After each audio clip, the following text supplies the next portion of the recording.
Let's start in the 1990s. The Soviet Union had just collapsed and Russia was in chaos. Factories were closed, pensions evaporated, and people were literally selling their belongings on the streets to survive. Boris Yeltsin, Russia's first post-Soviet president, was desperate for Western help. He even wrote a letter to NATO asking to join, yes, to join NATO.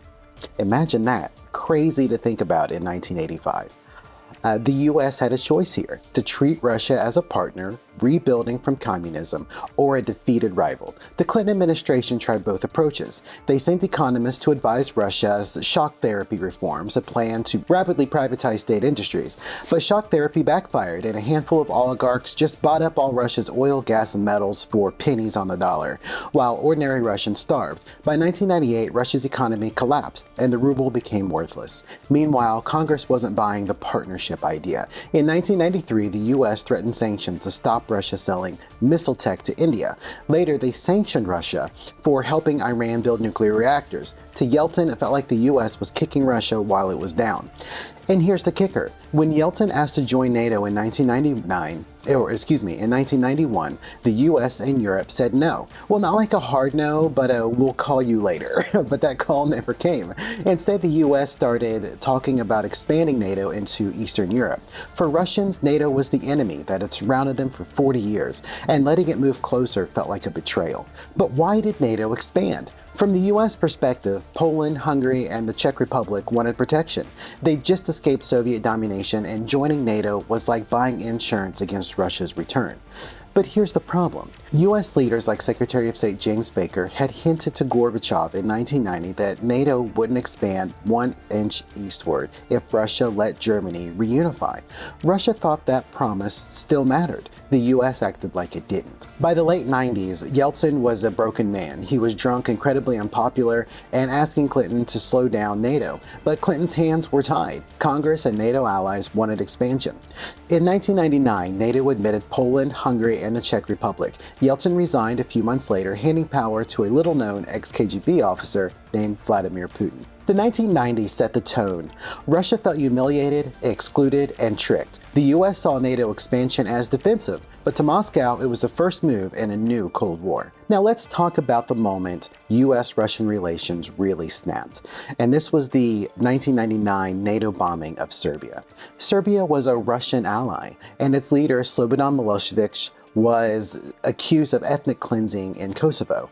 NATO decided to bomb Serbia without UN approval because Russia and China would have vetoed it. So for 78 days, US jets pounded Belgrade, bridges, factories, and even the Chinese embassy by accident. Russia went ballistic. Yeltsin warned Clinton that this would destroy everything. Russian generals proposed sending troops to defend Serbia, but their military was too weak at the time. Instead, Putin, then Yeltsin's prime minister, watched as NATO ignored Russia's objections. So why did this all hit so hard? Well, first, it was national pride. Serbia was a Slavic brother to Russia. Letting NATO bomb them was like letting someone slap your little sister. And then secondly, international law. The US justified the bombing as humanitarian intervention, but to Russia it was pure hypocrisy. If NATO could bomb Serbia without UN approval, what's stopping them from doing it to Russia later? I've been to Belgrade just a couple of years ago, and they still are angry and frustrated about NATO's bombing of their country back in the 90s. They see NATO and the United States as an enemy even today. And despite the humanitarian argument that America made, the simple fact that regular Serbians today see NATO as the enemy makes you wonder what they were really doing there. Why did they do this? What was going on? I suppose that's a topic for another video, but I just wanted to highlight that the Serbians don't trust America, and they're hostile to the US, and this is the reason why they still have a tendency to lean towards Russia, despite everything that's happened since 1999. So the bombing had consequences. Putin, who took power in 2000, vowed to rebuild Russia's military so it would never be humiliated in such a way again. He also never forgot the lesson. The West respects strength, not diplomacy, which is something that we now accuse Putin of. But let's rewind to NATO expansion. In 1999, the same year NATO was bombing Serbia, it formally welcomed Poland, Hungary, and the Czech Republic. To the US, this was about stabilizing Europe. To Russia, it was another betrayal, breaking the no expansion promise and then bombing their ally. This was a lot to take. So by 2000, the trust was gone. The US saw Russia as a declining power that needed to accept Western rules. Russia saw the US as a hypocritical bully. The stage was set for Putin's rise and his obsession with restoring Russian greatness. After 9/11, the US and Russia had a brief chance for a reset. Putin was the first world leader to call George Bush offering help in Afghanistan. He even let the US military use bases in Central Asia, but the goodwill didn't really last. In 2002, Bush withdrew from the Anti-Ballistic Missile Treaty, a Reagan-era pact that had banned missile defense systems. Russia freaked out. Why? Because missile defenses in Eastern Europe could, in theory, neutralize Russia's nuclear arsenal. Putin warned this would force Russia to build more nukes. The US just ignored his arguments. They just completely ignored his complaint. Then came Iraq. In 2003, the US invaded based on false claims about weapons of mass destruction. Putin called it a colossal mistake. He wasn't defending Saddam, they were just upset that the US could lie, invade a country, and overthrow its leader. To Putin, Iraq proved the US could do anything to expand its power. But the real turning point was Ukraine's 2004 Orange Revolution. Pro-Western protesters overturned an election that had favored a pro-Russian candidate. The U.S. openly funded pro-democracy groups afterwards, $65 million in 2004 alone. To Putin, this wasn't democracy, it was a CIA coup. But it was U.S. aid that gave them the money for it, which has come up a lot lately. We'll do a separate video on that. Then came the Arab Spring in 2011. NATO bombed Libya, toppling Gaddafi, and Putin watched as the US and Europe recognized rebel groups as Libya's government, again without UN approval. Months later, protests erupted in Moscow. Putin blamed Hillary Clinton, claiming she'd funded the protests to overthrow him. Now, obviously she hadn't, but she did openly support the protest as Secretary of State, which was wildly inappropriate. Every U.S. intervention, be it Serbia, Iraq, Libya, convinced Putin that America's endgame was regime change in Russia. When he returned to the presidency in 2012, he vowed to fight back.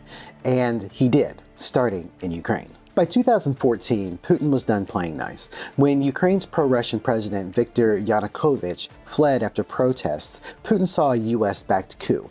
He acted fast, seizing Crimea and fueling war in eastern Ukraine.